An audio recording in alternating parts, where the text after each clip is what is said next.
So the first fly tie is called an Elk Hair Caddis.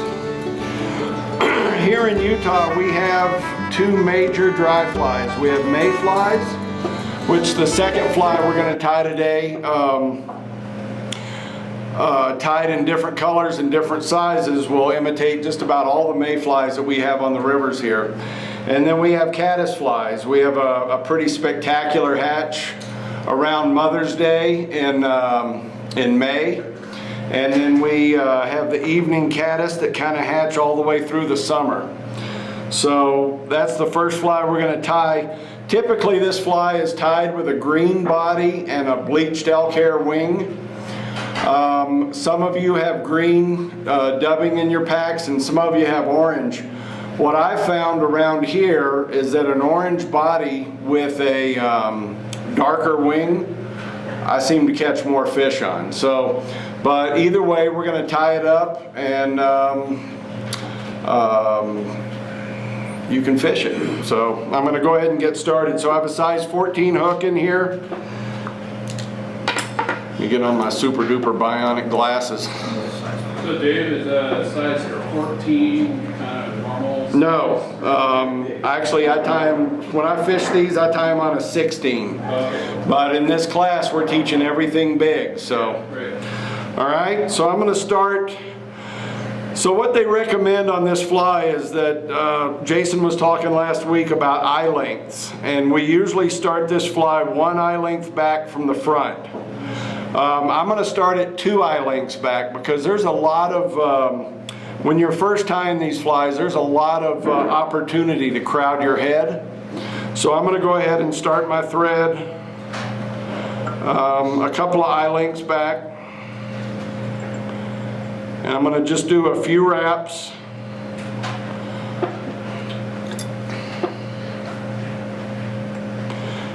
And then the next material I'm going to tie in is going to be my wire. Now the wire that you guys have is extra small. This stuff is tiny. And the reason being that anything heavy I put on a fly I want to float doesn't work so well. So I'm going to take my wire, I'm going to lay it right on top of my hook, and I'm going to get a couple of wraps on it, and then I can pull the end until it's nice and even.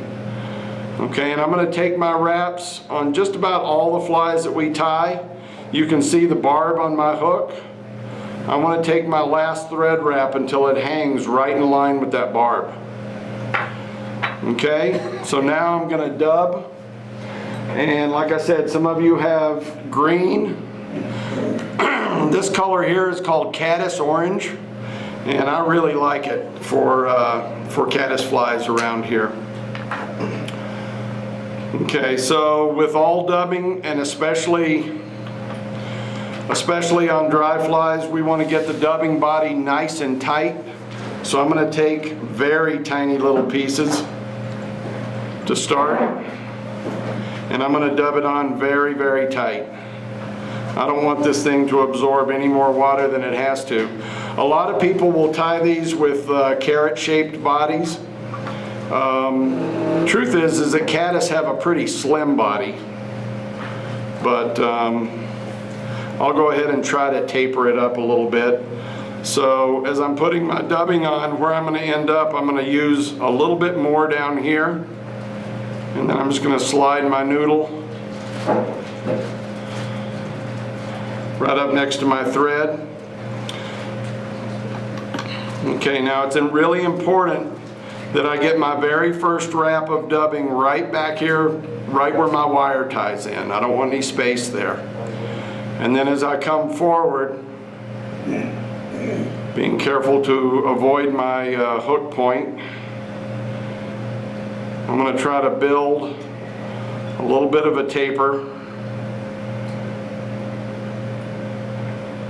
coming forward. All right, and then if you do have the orange dubbing, it's kind of a nice dubbing, just kind of pull your fibers back, put a few wraps of thread right in front. So you can see that's kind of a tapered body, a little buggy looking. All right, so now my next step is I'm going to put something that kind of simulates legs. So what this is our hackle fiber. And the way we measure hackle, so as you can see in a typical cape, I've got really big feathers here, I've got really tiny feathers here. They make hackle gauges and all kinds of ways to measure it, but if I just put this on my hook and spread it around, I kind of want those fibers to be about a hook gape long.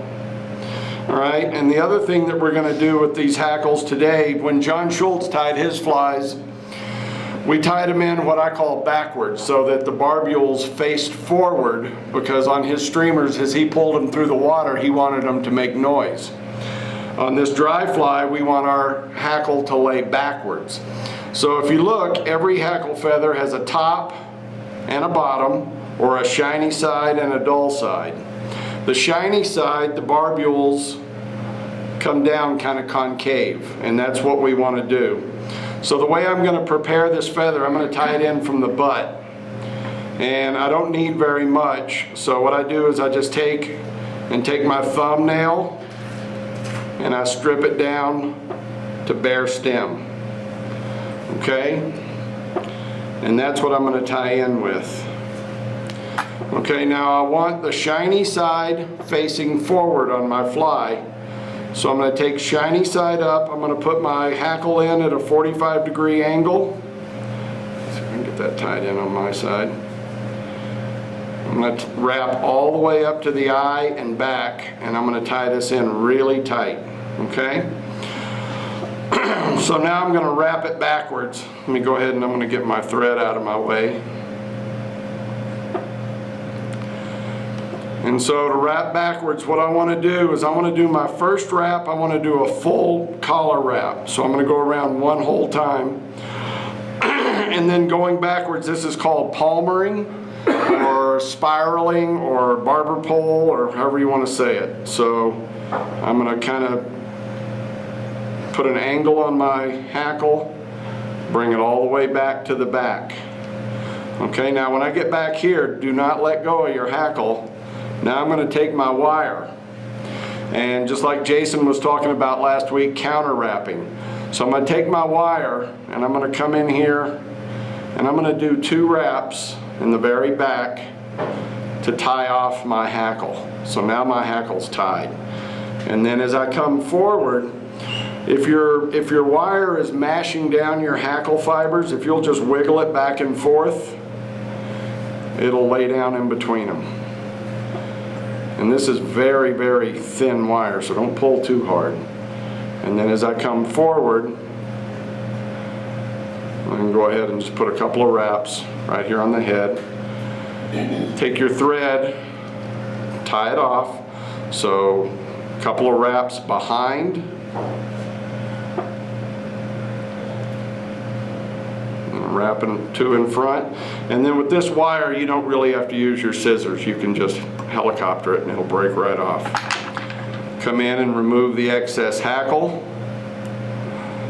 Okay. Now you've effectively tied a giant Griffith's gnat. All right, so now we're going to put a wing on. So this is something that we haven't done yet. So what we have on the tables is we have elk and deer hair. This happens to be a very dark deer hair, but for doing this fly, this will work just fine. So to remove hair from your pelt, your teachers will do this close up with you, but if you notice, everywhere I've taken hair from this pelt, I've cut it really, really tight. Deer hair is not all created equal. So if you go to buy some, make sure you take it out of the package, you take a look at it. So one of the main things with deer hair and elk hair is that you see all this little fuzz and fiber and trash that's in the butt sections. So that means that this deer, if the deer is shot in the middle of the summer, it won't have much of that underfur. If it's shot in the winter, it's going to have a ton. And so anyway, once I cut it off, I've got my nice clump here. What I want to do is transfer it to my left hand, and now I've got it by the tips, and I can kind of, with my hand, just kind of roll it apart. And then with my other hand, now they make cool little combs and things like that I could use to comb all this out, but you guys don't have those. So what I can do is just take my hands, and as I come through, I'll pull out all the short fibers, I'll pull out all the fuzz. I can kind of whack it back and forth, and I can get that clean. It's important that it's clean, because if it's not clean, it won't stack. And everybody in their kit has a hair stacker. They're 2-piece, usually made out of aluminum or brass. Some of them are plastic. What I do is I take my tips and I just drop them in. Make sure that everything is sitting pretty level. And then you don't tap very hard. Tap several times, holding the bottom part, and let the top part bounce around. So when I get done, so my wing on my fly is going to go this way. The tips are going to go this way. So I want to take it out, and I want to take it level, and see now all my tips are perfectly lined up. With my left hand, I'm going to grab across the edge of them, and then I'm going to switch to my right hand. Now I've got a clump of nice even tips. I'm going to put it right down on top of my fly, and I want to measure a wing that comes right to the back of the body. So at this point, if you watch guys on YouTube tie this fly, I'm going to transfer to my left hand so my tip length is correct. So I'm going to transfer to my left hand. A lot of guys now will come in and they'll clip these butt sections off. I'm going to teach you guys without doing that, so that you can actually see how your tips flare and how to really compress this. All right, so I'm going to put this right down on top, and I'm going to hold with my left hand. I've got a death grip on the tips of these hair fibers. Do not let go, okay? All right, so now what I'm going to do, you can do a pinch wrap here. You almost don't have to, because you have such a death grip. But if you want to go ahead and do your pinch wrap, bring it up. And you want to keep your deer right on top of your hook. So if you notice, I've just put 2 loose wraps on. All right, so now what I'm going to do is I'm going to put some pressure, and then I'm going to wrap and pressure. And each wrap, you can see my tips or my butts are flaring out a little bit more. Don't try to do this all in one time, you'll break your thread. All right, so each wrap around, and then when it pretty much stops flaring, I'm good. And there's my little wing. These are my little butt sections. Okay, so now to put a head on this fly, it's kind of got a shovel-nosed kind of a head. You've all got downward eyes on your hooks, and they're at the exact right angle. So what I'm going to do is I'm going to gather up all these butt sections, and I'm going to come in with my scissors, and I'm going to go right up against my hook eye and take them off. Now see, this is why we started two eyes back, because with this head here I can easily get across that hook eye. And you know, I'm going to come in and I'm going to trim it up a little bit, but that's pretty good. All right, now we're pretty much done. We're going to whip finish. Now one thing that you can do, if you have, I'm going to whip finish right here where my hair wraps are. If you have crowded your eye, you can actually come in with your thread and come right over the eye, and that'll actually pull hair backwards if you've gotten it a little too close, but this one will be okay. And the other thing that you want to do is you want to use some head cement on these flies. So we've got water base. I've got this one here I'm not crazy about, but I'll use it. And what I'm going to do is I'm just going to put a little bit of head cement right here on these wraps. That's why I don't like it. It comes out white. And then I can flip it over, and I can also put some on the wraps on the bottom. Careful not to get it into your eye. The worst thing in the world is tie a beautiful fly and get out in the river and not be able to get your tippet through it. So anyway, that is